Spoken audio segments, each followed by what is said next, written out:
Bismillahirrahmanirrahim. Assalamualaikum warahmatullahi wabarakatuh. Alhamdulillahilladzi anzala sakinah fi qulubil mu'minin liyarjadaru imana ma imanihim. Asyhadu an la ilaha illallah wa asyhadu anna Muhammadar Rasulullah. Allahumma shalli ala Muhammad wa ali Muhammad la nabiyya ba'da. Alhamdulillah sahabat-sahabat semua, kita masih berkumpul lagi ya di sarana virtual. Kita sekarang akan membahas tentang kajian medis syukur ya. Ini adalah kajian kedua ya, kajian kedua yaitu kajian medis tentang syukur. Jadi sahabat-sahabat semua, ketika kita kemarin telah membahas berbagai macam hal tentang apa yang menjadi penyebab manusia untuk jarang bersyukur, apa yang menjadi penyebab manusia ternyata syukurnya itu sedikit begitu ya. Apa yang menjadi penyebab manusia syukurnya itu mungkin ala kadarnya begitu ya. Nah, sekarang kita akan bahas tentang bagaimana sebetulnya benefit syukur kalau kita lihat dari aspek medis. Bagaimanapun juga sahabat-sahabat semua, sesuatu yang diperintahkan oleh Allah Subhanahu wa taala ketika kita kaji dari segi saintifis itu sudah pasti ada sesuatu yang berdampak begitu ya. Ketika Allah melarang pasti ada dampak negatifnya. Ketika Allah memerintahkan pasti itu juga ada dampak positifnya. Jadi sahabat-sahabat semua, bab 2 ini kita akan membahas tentang bagaimana benefit atau dampak syukur terhadap aspek medis begitu ya. Kita coba mulai ibu bapak semua. Pas kemarin 2 hari yang lalu kita membahas tentang bagaimana dampak syukur terhadap aspek ketenangan begitu ya. Nah, sahabat-sahabat semua, kali ini akan kita coba salah satu penyakit terbanyak. Penyakit terbanyak yang sering terjadi pada diri manusia, yang ini mengalahkan penyakit-penyakit lain ibu bapak semua, yaitu penyakit gastrointestinal atau penyakit saluran pencernaan. Kita coba bahas ilmunya ibu bapak semua. Sahabat-sahabat semua, kalau kita lihat salah satu penyakit terbanyak yang menyebabkan datang ke IGD, ke instalasi gawat darurat, dan kalau kita juga lihat salah satu penyakit yang menyebabkan swamedikasi terbanyak, yaitu membeli obat, mengobati sendiri, begitu ya. Dan salah satu penyakit terbanyak kunjungan ke rawat jalan adalah penyakit dispepsia. Oh, dispepsia. Apa itu dispepsia ya? Jadi dispepsia itu ibu bapak semua adalah penyakit yang terkait dengan masalah pencernaan, yaitu masalah lambung. Ya, ketika kita berkaitan dengan masalah lambung, maka yang menjadi problem ibu bapak semua ternyata bukan hanya masalah keluhannya, bukan hanya masalah lambungnya saja ya yang diobati.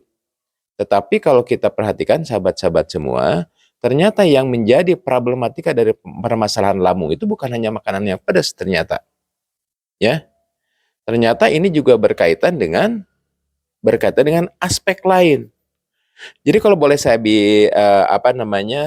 diskusi sebentar ibu bapak semua, bahwa kalau kita telusuri ini agak jauh terus ke belakang ibu bapak semua, manusia itu kan diciptakan.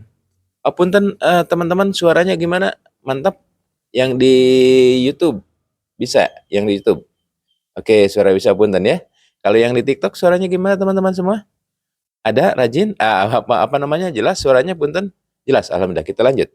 Sahabat-sahabat semua, ketika kita berbicara tentang masalah penyakit terbanyak ini, kalau kita lihat data statistiknya ibu bapak semua, jadi kalau lihat dari penelitian punten ya, saya lihat di sini adalah 6 dari 10 manusia, 6 dari 10 orang gitu ya, pernah atau dan sedang mengalami penyakit lambung. Ya, Bu. Jadi kalau misalnya ada yang hadir di sini di TikTok 200, kemudian juga di YouTube 200, di IG misalnya 100 begitu ya, ada 500. Berarti kemungkinan kalau kita lihat data statistik tadi, di antara 500 itu ibu bapak semua mungkin sekitar 280-an sedang atau pernah mengalami penyakit lambung. Nah, apa kaitannya dengan syukur, Dok? Kok ini kayaknya agak jauh? Nggak jauh, Ibu Bapak semua. Kalau lihat datanya nggak jauh ya. Apakah ini kaitannya dengan apa namanya aspek psikis atau aspek lain? Kita coba lihat datanya Ibu semua, Bapak semua. Kenapa sih lambung itu diurusin? Kenapa lambung itu menjadi salah satu penyakit yang memang konsen salah satu apa namanya dari berbagai macam penelitian. Kita lihat Ibu Bapak semua datanya. Kalau kita ingat penyakit lambung, maka yang terkepikir adalah telat makan, kemudian makan pedas, atau kemudian makan asam, itu kan? Kalau kita berpikir tentang penyakit lambung. Tahukah Ibu Bapak semua, kalau kita lihat dari berbagai data statistik, saya dapat data seperti ini. Nih, bahwa 54% terjadinya dispepsia, terjadinya gangguan lambung, itu ternyata karena aspek kecemasan. Jadi 54% faktor risiko dari dispepsia itu karena kecemasan Ibu Bapak semua. Dan kalau kita lihat lagi Ibu Bapak semua, faktor makanan itu faktor risiko ini 71%. Pertanyaannya, apakah karena pedasnya? Ternyata bukan Ibu Bapak semua. Jadi kalau kita lihat dari datanya di sini, bukan karena komponen atau jenis makanannya, tetapi lebih pada pola makan. Mulai dari makan yang tergesa-gesa, mulai dari makan kalau kita lihat memakan yang kadang-kadang tidak teratur dan sebagainya. Sedangkan komponen dari jenis makanannya itu hanya sekitar 30 sekian persen. Nah, sahabat-sahabat semua, apa kaitannya Dok dengan syukur? Ya, sahabat-sahabat semua, pernah nggak ada yang mengalami ketika suatu saat misalnya target belum terpenuhi, target pemasaran. Ini real kisah pasien saya ya. Jadi pasien ini sudah bertahun-tahun mengeluhkan penyakit lambung, mengeluhkan nyeri ulu hati, mengeluhkan pedih, kemudian mengeluhkan mual, kemudian sampai pada GERD. Bertahun-tahun Ibu Bapak semua. Udah dicek lab, udah dicek endoskopi, kemudian di daerah lambungnya memang ada sedikit bercak-bercak perdarahan kronis gitu ya. Nah, tetapi setelah diobati dengan omeprazol, lansoprazol, kemudian diobati juga dengan sukralfat dan sebagainya, ternyata kejadian ini berulang. Setelah berulang, Ibu Bapak semua, ditelitilah, ternyata ketemu polanya. Polanya apa? Rata-rata kambuhnya itu ada tiap akhir bulan. Ini real Ibu Bapak semua, karena tetangga kejadiannya.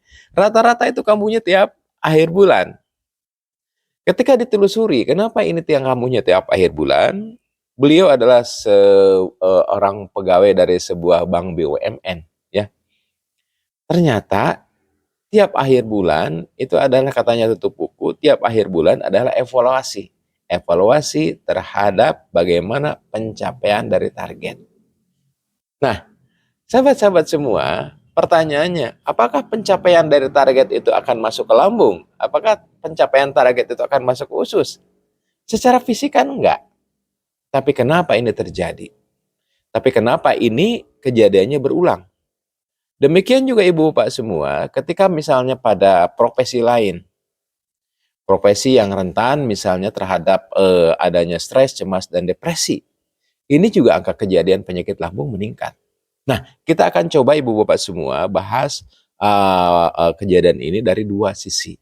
Pertama dari sisi aspek fisik atau aspek jasadiyah yang kaitannya dengan bagaimana sebetulnya Rasulullah SAW nanti mempunyai adab tentang makan, mempunyai adab tentang pengelolaan stres, dan kita akan coba bahas dari segi qalbiyah, yaitu dari segi hati.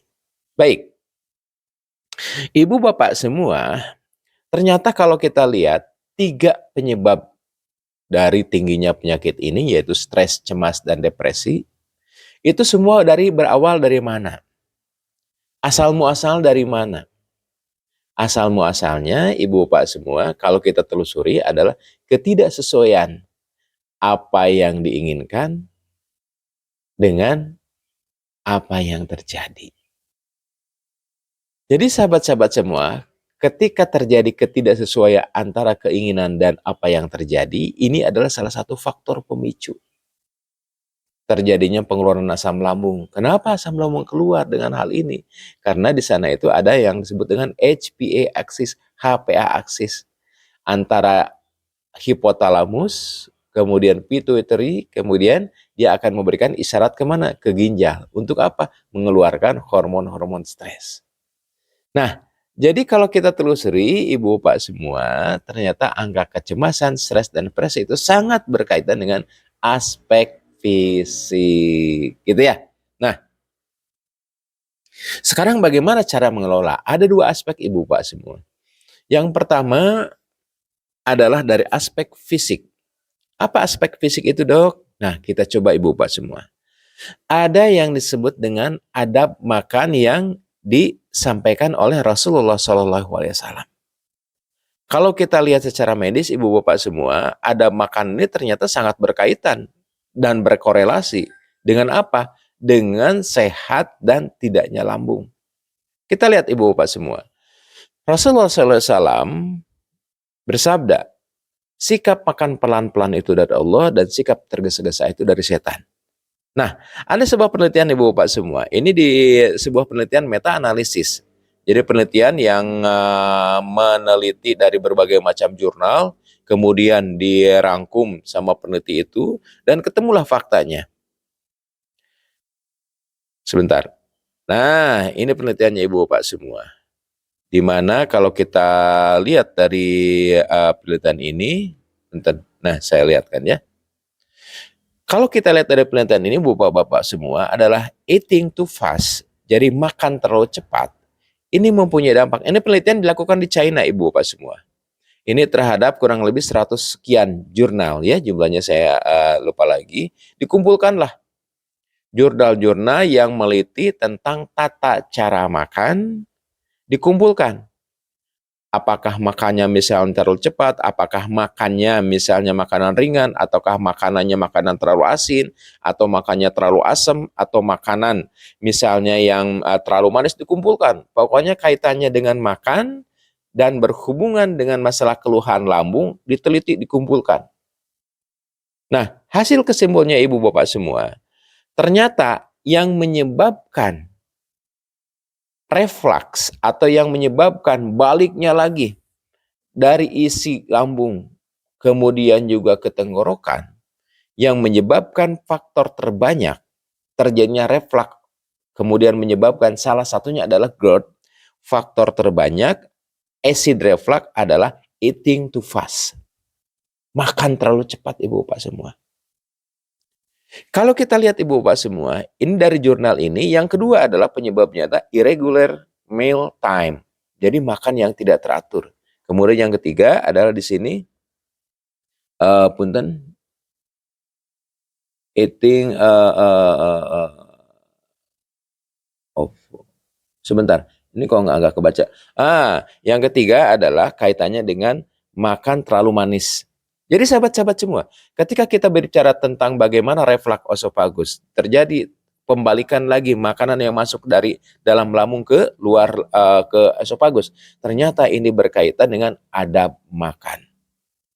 Apa yang terjadi Ibu Bapak semua? Ketika Rasulullah SAW dalam hadis riwayat Baihaqi nomor 1795 mengatakan bahwa makan terlalu cepat itu adalah dari setan. Kemudian yang kedua Ibu Bapak semua, kalau kita lihat lagi datanya, punten ya, nih Rasulullah SAW menciptakan Allah Subhanahu Wa Taala menciptakan tubuh manusia itu dengan keteraturan yang tinggi. Demikian juga Allah memelihara tubuh ini dengan keteraturan.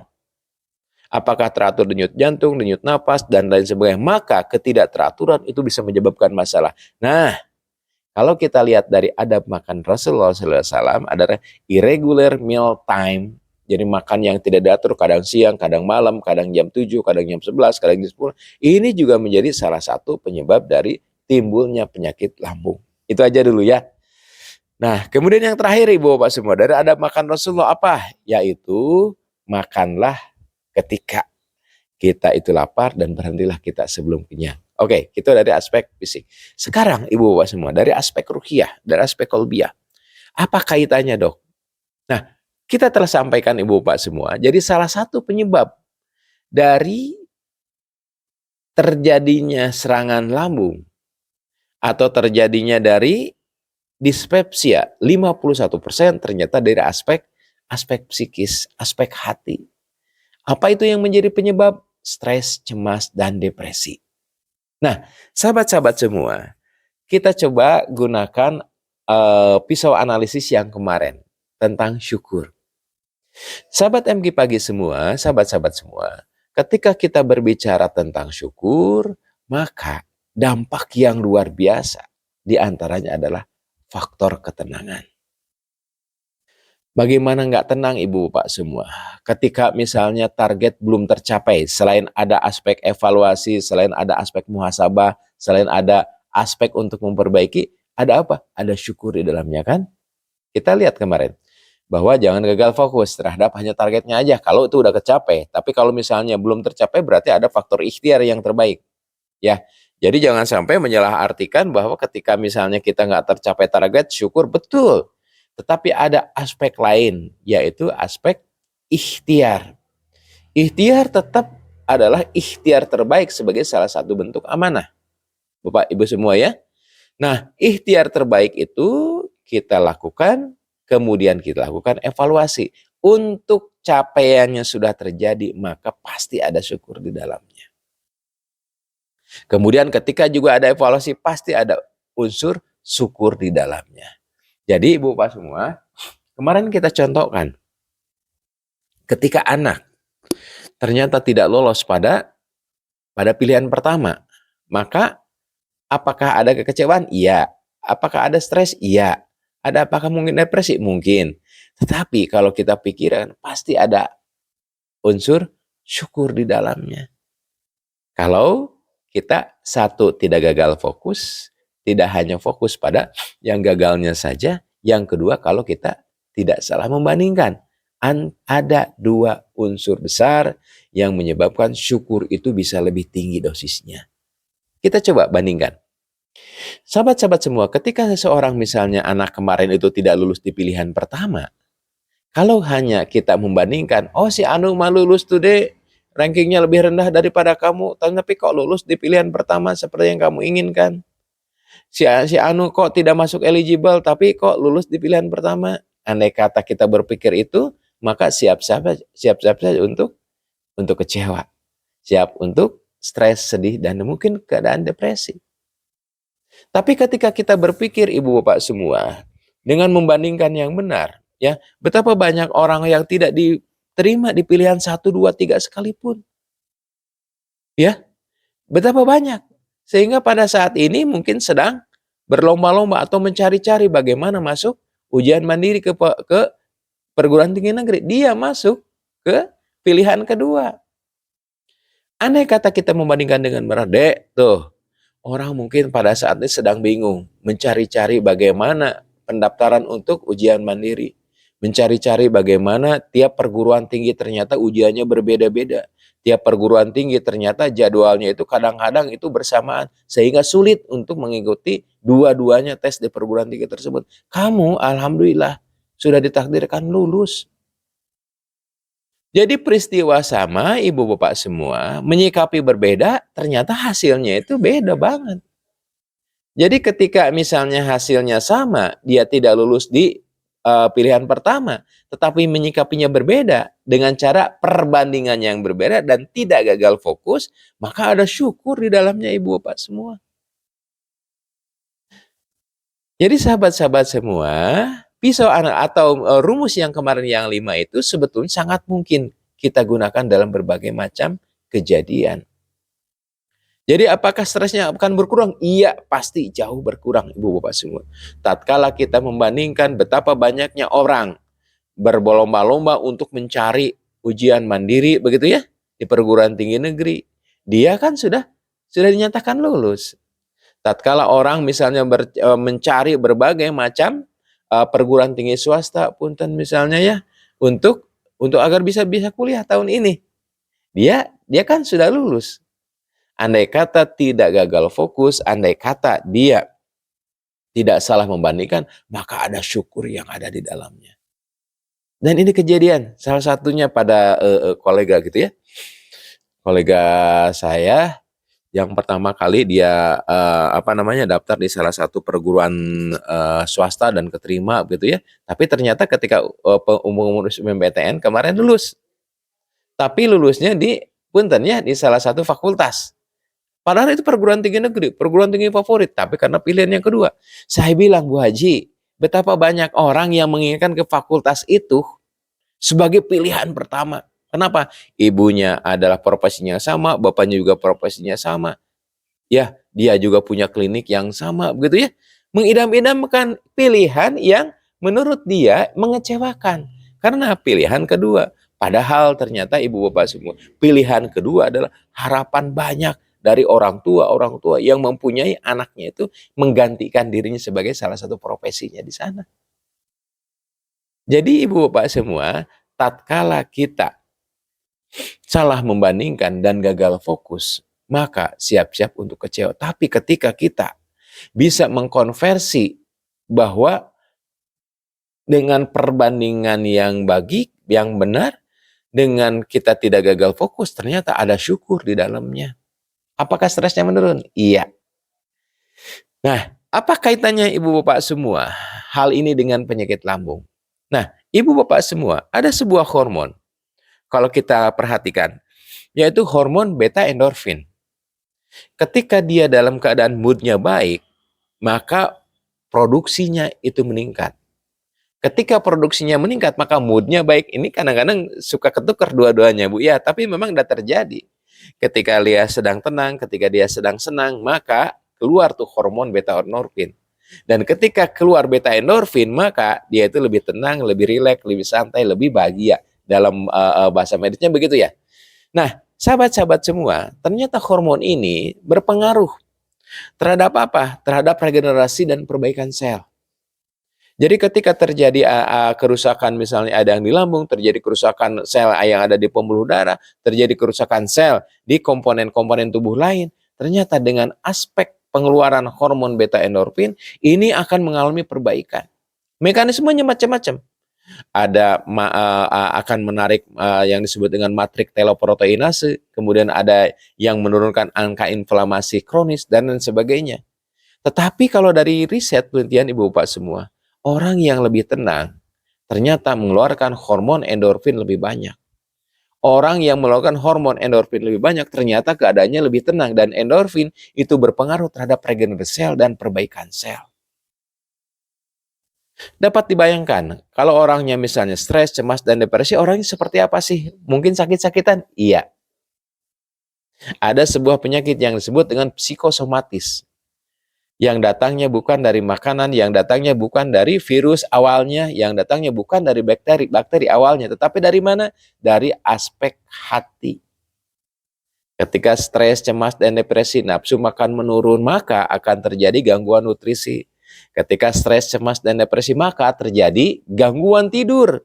Maka akan terjadi penurunan sistem imun dan penurunan regenerasi sel, penurunan perbaikan yang ada dalam tubuh. Kemudian perubahan dari sistem hormon karena melatoninnya terganggu. Karena apa? Karena masalah stres, cemas yang menyebabkan gangguan tidur. Akibat gangguan tidur, maka terjadi perubahan regulasi hormonal. Maka akan terjadi perubahan regulasi gula darah diantaranya.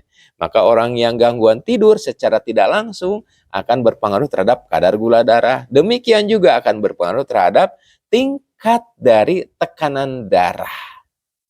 Secara tidak langsung berpengaruh melalui gangguan tidur. Secara langsung ternyata orang yang stres, cemas, dan depresi juga akan langsung berpengaruh terhadap tekanan darah dan sistem regulasi dari glukagon dan hormon insulin.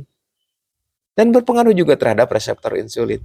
Jadi sahabat-sahabat semua, betapa aspek psikosomatis, jadi kaitannya dari aspek fisik, aspek psikis, punten ibu bapak semua, terhadap aspek psikis ternyata ini berpengaruh dan saling berkaitan. Masih ingat ibu bapak semua cerita tentang gado-gado yang di Alkatiri itu ya? Gado-gadonya enak, gado-gadonya bumbunya itu presisi, rempah-rempahnya juga mantap, kemudian sayuran juga segar-segar, kemudian perbandingan antara garam dan gulanya juga itu baik, kemudian bumbunya itu lekoh, dimakan dalam keadaan lapar, tambah kerupuk, tambah bawang goreng, wah enak. Pada saat yang sama ketika menelepon ternyata ada proyeknya gagal, ternyata ada tagihan yang meningkat, ternyata negosiasi tidak berhasil ya dari karyawannya, ternyata ada kegagalan yang menyebabkan perusahaan dia mengalami kerugian. Apa yang terjadi? Apakah gado-gado itu tetap enak? Apakah gado-gado itu tetap bisa dinikmati? Belum tentu. Ya, padahal bumbunya sama, sayurannya sama, lidah reseptor di sini nggak berubah. Yang berubah apa? Mood, aspek hati. Jadi sahabat-sahabat semua, ketika kita berbicara masalah bagaimana ketenangan itu terjadi, maka kuncinya adalah alladzina amanu wa tatmainnul qulubuhum bizikrillah. Ala bizikrillah tatmainnul qulub. Dengan zikir. Salah satu bentuk zikir adalah subhanallah walhamdulillah wala ilaha illallah wallahu akbar. Ada hamdalah di sana, ada syukur yang terdalam di sana. Bisa diikuti Ibu Bapak semua. Kita lanjut. Nah, kalau begitu Ibu Bapak semua, kalau kita lihat dari datanya, punten ya. Kalau begitu apa dok sebetulnya yang merusak lambung itu? Baik, sahabat-sahabat semua, ada sebuah bakteri. Kalau kita lihat bakteri tersebut yang menyebabkan gangguan terbanyak dari apa? Dari lambung. Ini penelitian punten sebentar. Kaitannya dengan Helicobacter pylori. Jadi ada sebuah bakteri Ibu Bapak semua di dalam lambung, di mana bakteri ini adalah salah satu bakteri penyebab terbanyak dari gangguan lambung. Kenapa? Bakteri ini bisa menyebabkan terjadinya mengikis dari lapisan perlindung lambung. Lambung itu kalau kita lihat Ibu Bapak semua, maka pH-nya itu sangat tinggi. pH-nya itu sangat rendah, sehingga tingkat keasamannya tinggi.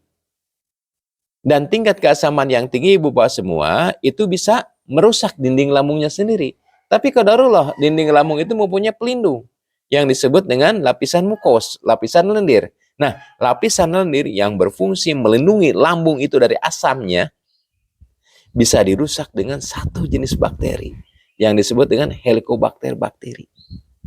Ada sebuah penelitian Ibu Bapak semua. Kalau kita lihat betapa banyak kontribusi dari Helicobacter ini, Ibu Bapak semua, terhadap apa? Terhadap kerusakan lapisan lambung.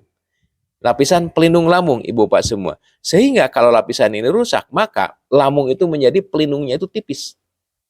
Dan kalau kena asam yang diproduksinya sendiri, maka kemungkinan terjadi lecet.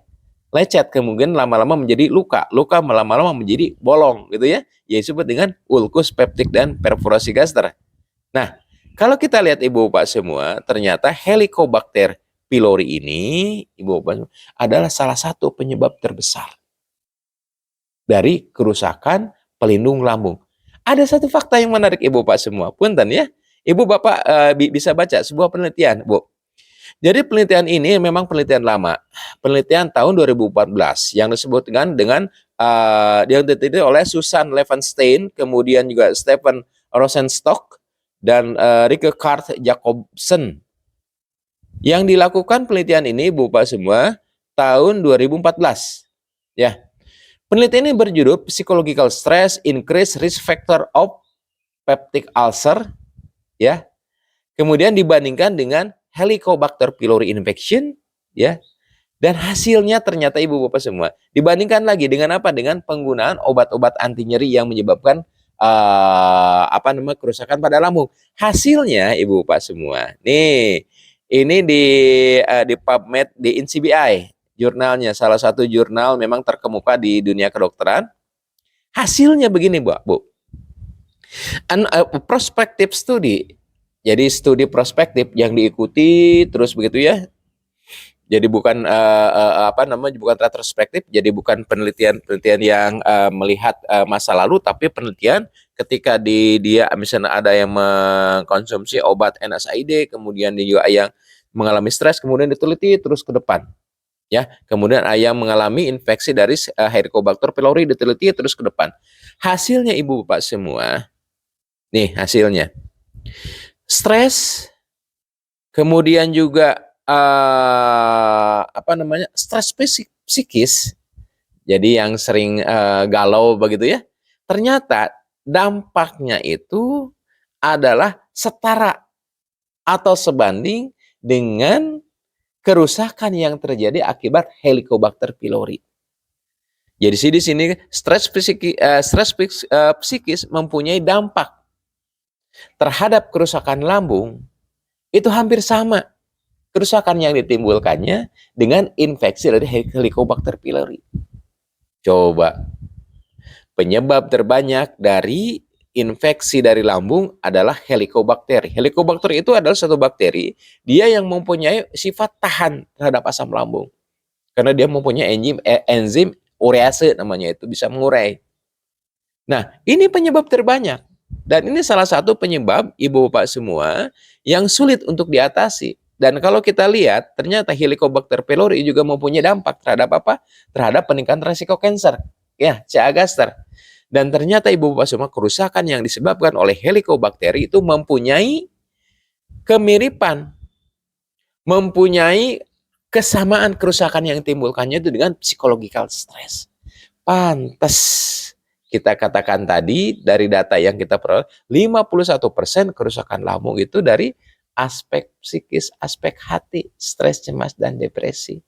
Nah, sahabat-sahabat semua, ketika stres, cemas, dan depresi ini ternyata mempunyai pengaruh yang besar ya terhadap kejadian dari penyakit lambung, harusnya dengan kita kelola stres, cemas, dan depresi ini bisa menurunkan angka kejadian penyakit dispepsia atau penyakit lambung ini. Nah, sahabat-sahabat semua, salah satu zikir yang menjadi penurun kadar stres terbesar adalah syukur. Kenapa ibu bapak semua syukur? Karena ibu bapak semua, salah satu penyebab stres terbanyak adalah kejadian yang tidak sesuai dengan harapan. Salah satu penyebab stres terbesar adalah ketidaksesuaian antara apa yang diinginkan dengan kenyataan.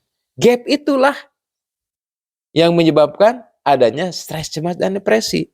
Dan gap itulah ibu bapak semua adalah faktor terbanyak yang menyebabkan stres, cemas, dan depresi. Jadi ketika misalnya ada stres, cemas, dan depresi, ibu bapak semua, karena ketidaksesuaian antara yang diinginkan dengan yang terjadi, maka aspek syukur masuk di dalamnya. Ketika misalnya, contoh yang kemarin Pak Bu ya, misalnya kita contohkan si Udin, ya punten Udin. Ketika si Udin misalnya sakit gigi, kemudian berdenyut-denyut, kemudian kepalanya asap pecah, makan minum juga susah, mikir juga susah. Andai kata dia, nah kita pakai rumus yang keberapa Bu? Rumus yang keberapa Bu? Rumus yang ketiga ya. Andai kata dia gagal fokus, hanya ingat pada giginya yang sakit, maka stres, cemas, dan depresi itu adalah bagian yang tak terpisahkan dari sakit giginya itu. Tapi ketika dia mempunyai pengetahuan, udah ikut misalnya kajian ini, ada rumus yang ketiga, yaitu apa? Gagal fokus. Bagaimana sakit gigi? Orang pasti nggak mau sakit gigi. Tapi ketika dia kelola bahwa salah satu penyebab yang menjadikan syukur itu hilang adalah gagal fokus. Ketika dia ingat sakit gigi yang satu kanan dan belakang, mungkin dia akan kecil kemungkinan dia untuk melantunkan syukur. Tapi tatkala dia ingat bahwa gigi dia itu jumlahnya 24, bahwa ternyata yang sakitnya itu cuma satu, bahwa ketika dia ingat bahwa bertahun-tahun dia hidup, 17 tahun dia hidup, berapa ribu hari dia hidup, ternyata hanya 3 hari dia sakit gigi, maka ada syukur yang terdalam di dalamnya. Ketika dia tidak hanya ingat gigi ibu bapak semua, tapi ingat jantungnya masih berdenyut, paru-parunya masih menghirupkan napas, kemudian apa Bu? Dia masih bisa berjalan juga, dia masih bisa berbicara, dia masih bisa berpikir. Maka ketika dia ingat berbagai macam nikmat yang jauh lebih besar daripada nyeri giginya itu, maka ada syukur yang di dalamnya. Apakah stresnya menurun? Iya, betul. Jadi gap antara keinginan dan kenyataan itu, Ibu Bapak semua, adalah salah satu penyumbang stres, cemas, dan depresi yang terbanyak. Ketika Ibu menginginkan, begitu ya Bu ya, menginginkan misalnya rumah yang ada 4 kamarnya. Sekarang rumahnya itu hanya 2 kamar, sehingga anak itu nggak kebagian semuanya. Maka kan ada kegelisahan yang ada di sana. Tapi tatkala Ibu tidak salah dalam membandingkan, orang punya 4 kamar, mungkin anak-anaknya bisa ketampung semua. Saya punya 2 kamar, anak-anak sebagian bertumpuk di sana. Andai kata kita membandingkan seperti itu, maka akan ada kegelisahan. Kenapa? Nggak syukur. Tapi tatkala kita membandingkan, ya Allah, alhamdulillah saya punya rumah, ada 2 kamar, anak dan orang tua bisa berpisah. Betapa banyak orang-orang yang saat ini mungkin tergeletak di jalanan karena nggak ada rumah. Pada saat yang sama mungkin banyak orang yang bergeletakan di ruang tamu karena nggak ada kamarnya. Apakah ada syukur? Ada. Peristiwa sama, menyikapi beda, tapi ada syukur di dalamnya. Dok, kalau begitu mah kalau segala sesuatu nerima nggak ada keinginan untuk meningkat. Enggak. Kalau gitu nggak ada keinginan untuk ikhtiar, nggak ada keinginan untuk lebih maju. Enggak juga Ibu Bapak semua. Justru dengan mensyukuri apa yang ada, dengan mensyukuri nikmat yang telah Allah titipkan kepada kita, Allah kan janji. Bukan berarti kita mensyukuri yang ada itu kita berbetah diri dengan mungkin ketidaknyamanan, bukan berarti begitu. Bukan berarti kita syukuri apa yang ada itu kita tidak melakukan ikhtiar untuk lebih baik, enggak begitu. Justru mensyukuri apa yang ada, mensyukuri apa yang kita terima adalah salah satu ikhtiar. Ikhtiar qalbiyah agar nikmat itu ditambahkan janji Allah. La in syakartum la azidannakum. Ikhtiar hati dengan syukur, ikhtiar jasad dengan berbagai macam cara agar secara syariat nikmat yang lebih besar itu bisa kita terima. Ya Pak, Bu. Jangan juga berpikiran ketika semuanya disyukuri, ya maka aspek evaluasi terhadap kejadian itu dihilangkan. Enggak. Aspek evaluasi misalnya, kenapa kamu nggak lulus ke pilihan pertama? Begitu ya, Bu. Ada aspek evaluasi. Oh, mungkin kamu itu salah strategi dalam menyusun pilihan pertama dan kedua. Bisa jadi seperti itu. Aspek evaluasi. Tapi, kalau hanya aspek evaluasi itu dilakukan, fokus pada aspek-aspek jasa dia seperti itu, maka nggak akan ada syukur di dalamnya Ibu Bapak semua. Jadi salah satu pengundang nikmat yang lebih besar adalah bagaimana kita mensyukuri yang ada. Seperti tadi Ibu Bapak semua. Apakah ketika akhir bulan itu target tidak tercapai, kita nggak ada unsur evaluasi? Iya, harus ada. Kenapa? Karena itu adalah salah satu ikhtiar untuk amanah yang disampaikan. Ya, kenapa target tidak tercapai? Kira-kira faktornya apa saja? Kira-kira penyumbang faktor terbesar target untuk capaian ya di salah satu bank BUMN ini, kenapa capaian kredit misalnya tidak tercapai? Ada unsur evaluasi.